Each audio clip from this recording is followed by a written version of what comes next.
حضرت علی رضی اللہ تعالیٰ عنہ عام الفیل کے 30ویں سال مکہ مکرمہ کے اندر خانہ کعبہ کے اندر آپ رضی اللہ تعالیٰ عنہ کی ولادت باسعادت ہوئی۔ آپ سے پہلے کوئی ایسا بچہ نہیں جس کی ولادت خانہ کعبہ کے اندر ہوئی ہو۔ یہ فضیلت صرف حضرت علی رضی اللہ تعالیٰ عنہ کو حاصل ہے۔ آپ رضی اللہ تعالیٰ عنہ کی والدہ جناب فاطمہ بنت اسد خانہ کعبہ کا طواف کرنے کے لیے آتی ہیں، بیت اللہ کا طواف کر رہی ہیں۔ دوران طواف درد ذیل شروع ہو جاتا ہے۔ آپ پریشان ہوتی ہیں کہ اب کہاں جاؤں، پردے کا بھی کوئی انتظام نہیں اور بیت اللہ کے دروازہ بھی لاک ہے۔ بڑی پریشان ہوئی، اچانک خانہ کعبہ کی دیوار پھٹتی ہے۔ جناب فاطمہ بنت اسد خانہ کعبہ کے اندر داخل ہو جاتی ہے اور خانہ کعبہ کے اندر حضرت علی کرم اللہ وجہ الکریم کی ولادت ہوتی ہے۔ حیران تھی فاطمہ بنت اسد، کدھر جائیں؟ آواز دے رہی دیوار کعبہ ادھر ہیں، اوروں کے لیے ہیں، آئیں تو دروازے سے آئیں، لیکن جو اہل بیت ہیں وہ جدھر سے چاہیں ادھر سے آئیں۔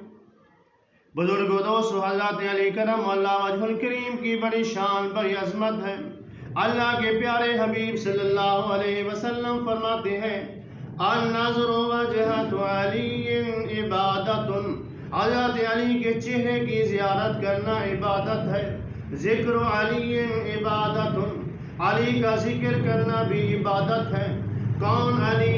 جن کے بارے میں اللہ کا نبی فرماتا ہے انا مدینۃ الحکمت وعلی بابھا، میں حکمت کا شہر ہوں، علی اس کا دروازہ ہے۔ دوسری حدیث میں اللہ کا محبوب فرماتا ہے انا مدینۃ العلم وعلی بابھا، میں علم کا شہر ہوں، علی اس کا دروازہ ہے۔ آپ رضی اللہ تعالیٰ عنہ کی علمی بصیرت سے اس حدیث سے اندازہ لگایا جا سکتا ہے۔ حضرت ابو طفیل رضی اللہ تعالیٰ عنہ فرماتے ہیں میں حضرت علی رضی اللہ تعالیٰ عنہ کے خطبے میں موجود تھا، اپنے کانوں سے سنا۔ آپ رضی اللہ تعالیٰ عنہ فرما رہے تھے اے لوگو، مجھ سے قیامت تک جو بھی سوال کرو گے میں تمہیں اس کا جواب دوں گا۔ دوسری روایت میں آتا ہے آپ فرماتے ہیں مجھ سے آسمان کے راستوں کے بارے میں پوچھو، میں آسمان کے راستوں کو ایسے جانتا ہوں جس طرح زمین کے راستوں میں جانتا ہوں۔ آپ رضی اللہ تعالیٰ عنہ نے یہ دعویٰ فرمایا۔ روایت کے اندر آتا ہے جبریل علیہ السلام آپ کی خدمت میں ایک انسانی شکل میں آتے ہیں، آ کر کہتے ہیں علی آپ نے دعویٰ کیا کہ آپ کو زمین کے راستوں سے آسمان کے راستے معلوم ہیں، آپ مجھے یہ بتائیں کہ اس وقت جبریل علیہ السلام کہاں ہیں؟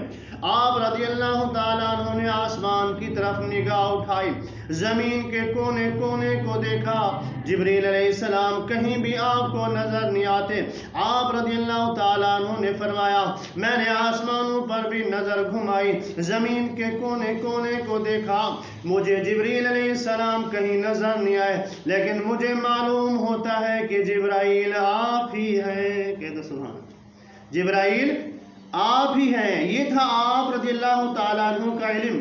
اسی طرح آپ رضی اللہ تعالیٰ عنہ نے فرمایا مجھ سے عرش کے نیچے کے بارے میں سوال کرو میں تمہیں جواب دوں گا۔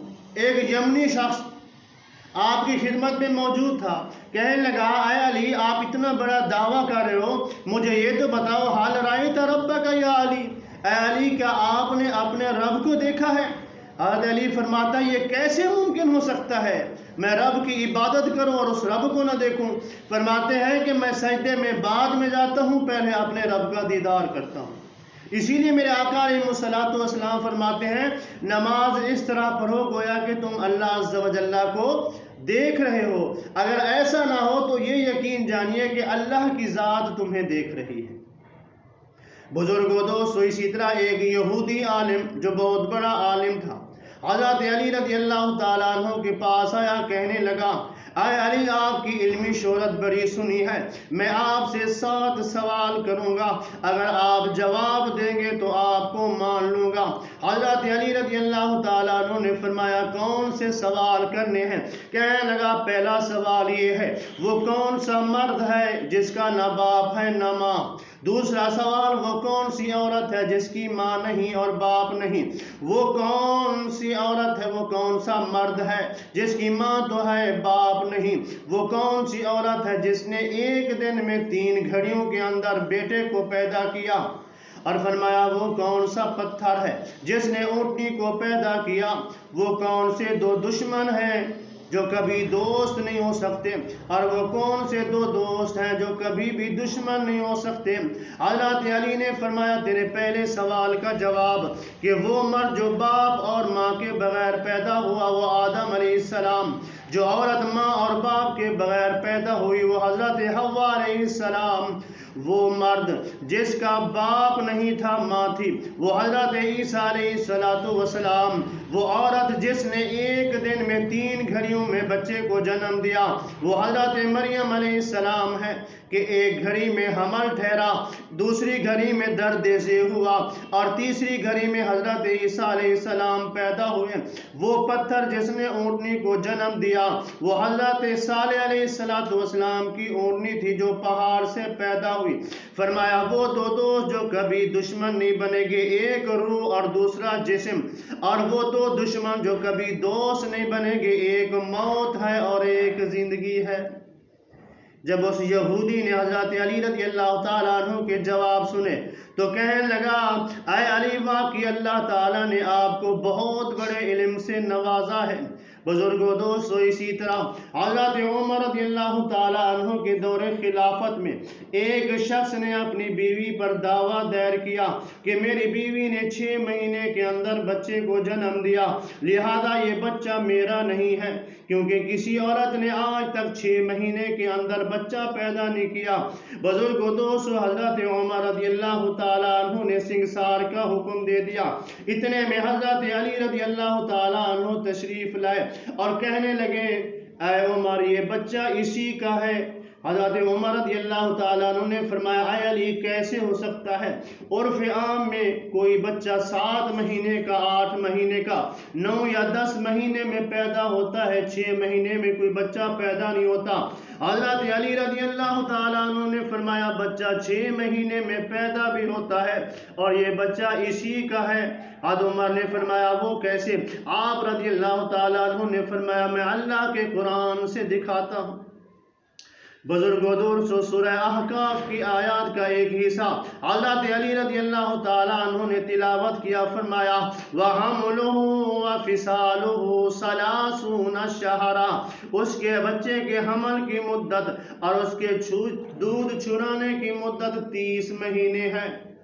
اور آگے اللہ کا قرآن فرماتا ہے حولین کاملین لمن اراد ان یتم الرضاعہ، وہ عورت جو اپنے بیٹے کو مکمل دودھ پلانا چاہے تو دودھ کی مکمل مدت 2 سال ہے۔